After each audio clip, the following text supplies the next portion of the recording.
San Francisco has become one of the most talked about examples of America's homelessness crisis. But now, the city's leadership is signaling that a dramatic shift is coming. The mayor is openly declaring that the streets can no longer remain in their current condition, saying he refuses to tolerate what's happening as both a father and the city's leader. That statement alone marks a massive cultural change in a city that for years was associated with progressive policies that critics say prioritized ideology over outcomes. And for the so-called homeless industrial complex, the network of organizations, programs, consultants, and contractors that critics believe profit from endless public spending without fixing the problem, this could be a devastating turning point. Because for the first time in a long time, city officials are beginning to ask a dangerous question. What if all this spending never actually solved anything? At the center of this debate is the closure of a major homeless shelter in the heart of San Francisco. Advocates are warning that shutting it down could strain an already overwhelmed system, especially as the city is projected to lose more than 450 shelter beds. But city leaders appear to be moving in a completely different direction now. Instead of simply measuring success by how many facilities exist or how much money gets allocated, they are starting to focus on whether people are actually getting off the streets permanently. That shift changes everything, because it forces accountability onto a system that for years operated without meaningful results while consuming billions in taxpayer money. Critics of California's homelessness strategy argue that cities like San Francisco became magnets for encampments because of the incentives they created. They say people from around the country were drawn to places where services, cash assistance, and weak enforcement policies allowed street living to become normalized. Some even claim there is an entire body business operating behind the scenes, where organizations financially benefit from higher homeless populations, because more people on the streets means more grants, more contracts, and more public funding. Whether exaggerated or not, that perception is spreading rapidly among frustrated residents who feel they've watched conditions deteriorate year after year, while hearing politicians demand even more spending. At the same time, San Francisco officials are highlighting data showing noticeable reductions in tent encampments across several neighborhoods. Areas like the Mission District reportedly saw significant declines, while the Tenderloin experienced an even steeper drop. City officials point to cleaner streets and improved conditions as evidence that tougher enforcement and policy changes are beginning to work. For residents and small business owners who have spent years dealing with drug activity, vandalism, theft, and aggressive behavior outside their storefronts, even small improvements feel enormous. Some business owners say they're tired of constantly calling police just to keep sidewalks usable for customers. But these changes are creating fear among activists who believe crackdowns simply push homeless populations somewhere else rather than solving the root causes. As San Francisco tightens restrictions on encampments and RV living, neighboring cities like Los Angeles are watching closely. Critics warn that without statewide consistency, people forced out of one city may simply migrate to another with looser policies. That concern already emerged after RV encampment bans in Northern California allegedly pushed people farther south. The result could become a cycle where cities endlessly shift the crisis between one another instead of confronting the deeper issues of addiction, mental illness, housing costs, and public disorder. What makes this moment politically explosive is the growing public belief that the current system may actually reward failure. Many Californians are struggling with rising rent, inflation, and an affordability crisis in their own lives, while simultaneously watching billions poured into homelessness programs that appear to produce little visible improvement. That disconnect is fueling anger. Residents increasingly ask where the money went, why conditions worsened despite record spending, and why ordinary taxpayers are constantly told they must sacrifice more, while powerful organizations continue receiving funding, regardless of outcomes. For years, critics argued that many homelessness programs were built around ideology instead of practical results. One of the biggest examples is the Housing First model, which prioritizes giving homeless individuals permanent housing before addressing addiction, mental illness, or behavioral problems. Supporters say stable housing is necessary before recovery can happen. Critics argue the opposite, saying that placing severely unstable individuals into housing without first addressing the underlying causes often fails, leading to wasted resources and continued instability. According to opponents, this approach created a massive public spending machine, where billions were spent constructing units that many recipients either couldn't maintain or eventually abandoned. The political pressure intensified after a highly publicized incident involving the San Francisco mayor's security detail. During a confrontation on the street, one of the officers ended up on the ground, struggling with a man near the mayor. For many residents, that moment symbolized how out of control public safety concerns had become. People began asking a simple but powerful question. If even the mayor's own security team isn't safe, how can ordinary residents feel secure walking through the city? That incident appeared to crystallize a growing realization within local government that public disorder had reached a breaking point. The mayor's recent statements sound dramatically different from the rhetoric often associated with progressive West Coast politics. Declaring that the city will no longer tolerate people living on the streets is not language many expected to hear from San Francisco leadership.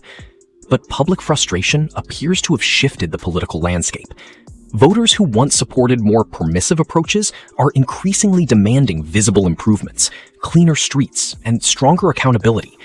And politicians who ignore that shift may soon find themselves facing backlash from residents who feel abandoned by years of failed policies.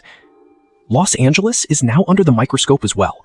Critics increasingly compare different cities and ask why some urban areas appear cleaner and safer while others continue spiraling deeper into chaos.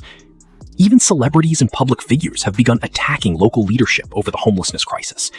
Some candidates positioning themselves as outsiders are arguing that political elites don't personally experience the consequences of the policies they support because they live in wealthy neighborhoods insulated from the disorder affecting ordinary residents.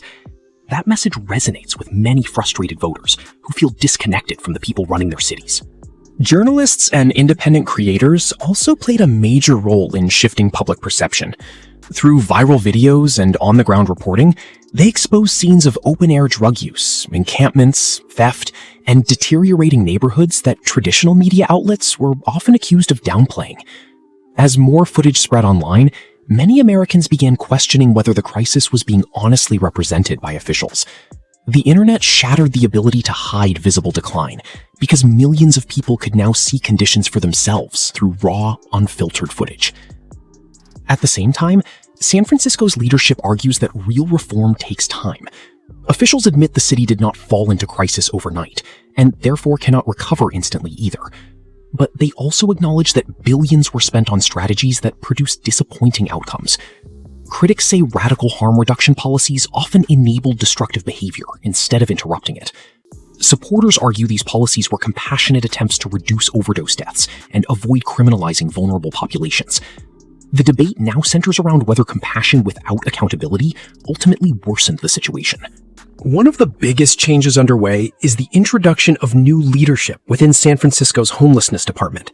Officials are now emphasizing measurable outcomes above all else.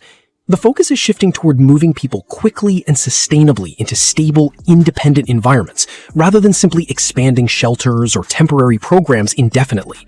That distinction matters because it reframes homelessness policy around long-term independence instead of permanent management. If programs cannot demonstrate that people are actually leaving the streets and staying off them, taxpayers may begin questioning why those programs continue receiving funding. For activists defending existing shelters, this shift feels threatening. Some argue facilities are being shut down simply because neighbors complained about crime, disorder, or declining quality of life around them. They fear vulnerable individuals will have nowhere to go. But critics counter with a blunt question. If these programs were truly helping people regain independence, why are surrounding communities still overwhelmed by tents, drug use, and public safety concerns? That tension between compassion and accountability is now at the heart of the entire debate.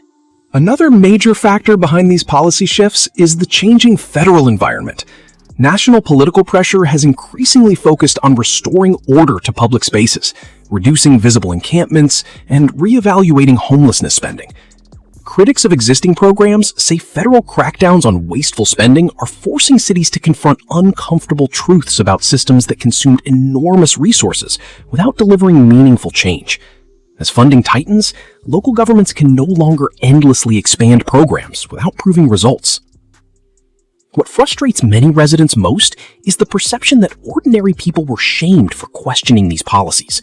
For years, critics of homelessness spending were often accused of lacking compassion.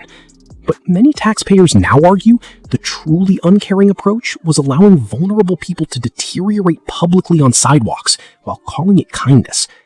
They believe real compassion involves intervention, treatment, accountability, and pathways back to independence, rather than simply tolerating endless encampments. The debate becomes even more emotional when people imagine how they would respond if a friend or family member ended up living on the streets. Most people would not simply hand them supplies and walk away. They would try to get them treatment, support, food, counseling, and structure. They would intervene because they care about that person's future. Critics argue cities should adopt the same mindset, rather than normalizing long-term street living as a lifestyle choice that must never be challenged. Progressive activists, however, often argue that forced interventions or aggressive enforcement can criminalize poverty and violate personal freedoms. They believe many homeless individuals distrust systems because of trauma, addiction, or prior institutional abuse. From their perspective, punitive approaches risk making vulnerable people even more isolated. The conflict between these two philosophies has defined California politics for years, but worsening public conditions are now forcing cities to reconsider where the balance should lie. Another central issue is accountability. Critics argue that years of permissive policies sent a message that laws would not be enforced consistently. They believe the absence of consequences contributed to rising disorder because people learned there was little deterrence against behaviors that negatively impacted public spaces.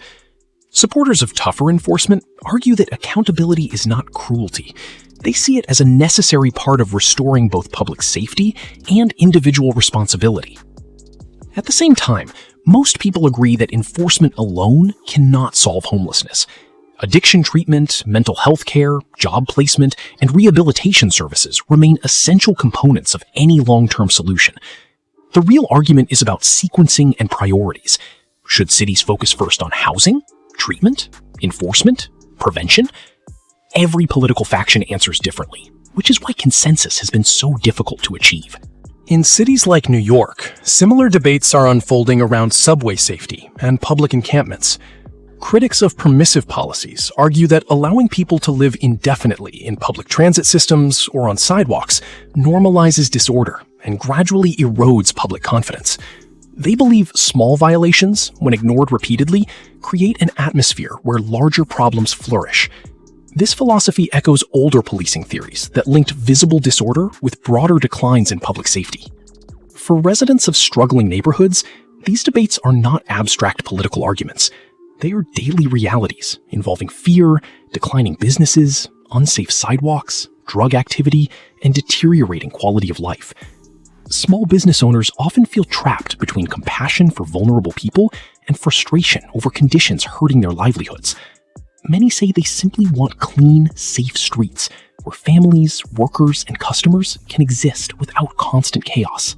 Meanwhile, public trust in institutions continues eroding. Taxpayers see massive budgets allocated toward homelessness, while visible suffering persists. That contradiction breeds cynicism.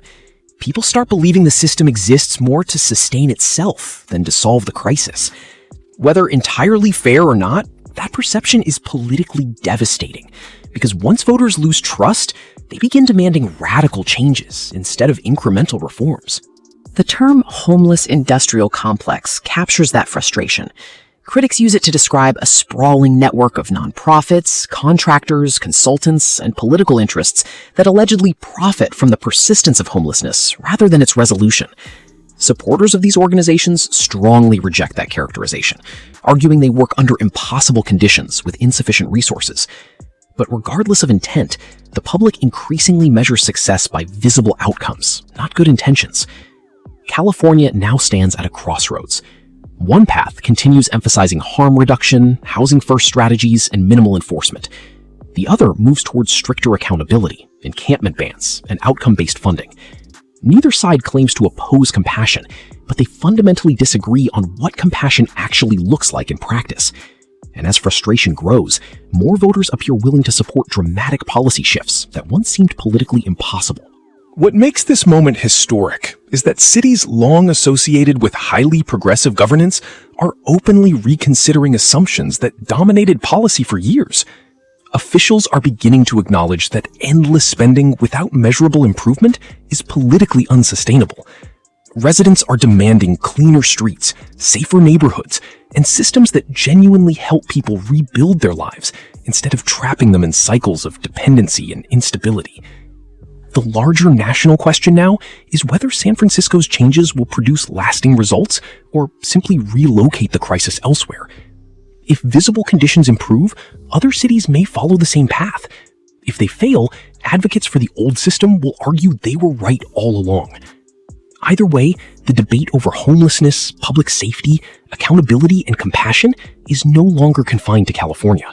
It has become one of the defining political and moral battles unfolding across America today.